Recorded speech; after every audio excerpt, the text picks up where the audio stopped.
Sveiki, kas manęs nepažįstate. Noriu prisistatyti, esu masažuotoja ir nutriciologė.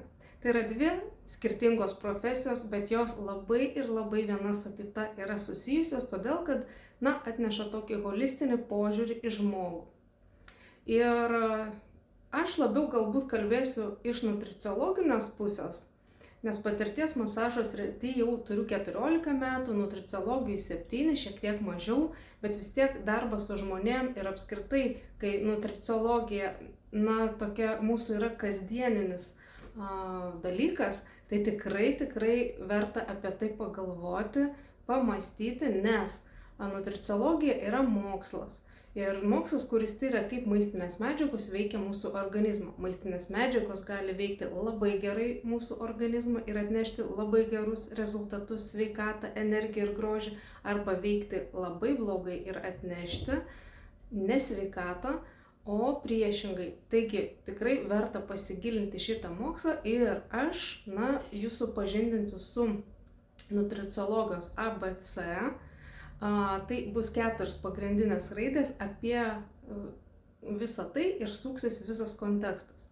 Ir pirmoji nutriciologijos raidė yra A, tai yra activity angliškai, o lietuviškai aktyvumas. Žinoma, be judėjimo mes negalime tikrai gyventi, nes judėjimas yra mūsų taip pat viena iš sveikatos dalių, ir geros savijautos dalis, ir geros nuotaikos dalis, todėl jo į šalį tikrai negalime nustumti. Ir jeigu jūs pažiūrėtumėte į mitybos piramidę, jos apačioje pamatytumėte, kad yra activity. Tai reiškia, pirmas yra prieš visą maistą, ką mes vartojam kasdien, prieš netgi vandenį, tai yra judėjimas. Ir apie judėjimą šiek tiek plačiau kalbėsiu kitoje dalyje. O trumpai einam toliau, tai yra B raidė, tai yra building, ląstelių mityba arba ląstelių statyba, jai skirsim labai daug dėmesio. C yra cleaning arba reguliari detoksikacija, tai yra organizmo išvalymas. Ir D defense, tai yra tikslinė apsauga.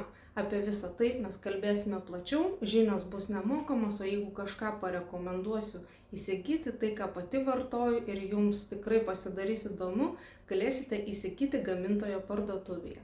Taigi, iki malonaus ir startuosim su judėjimu, tai yra su activity, pirmąja ta nutriciologijos abėcėlės raide.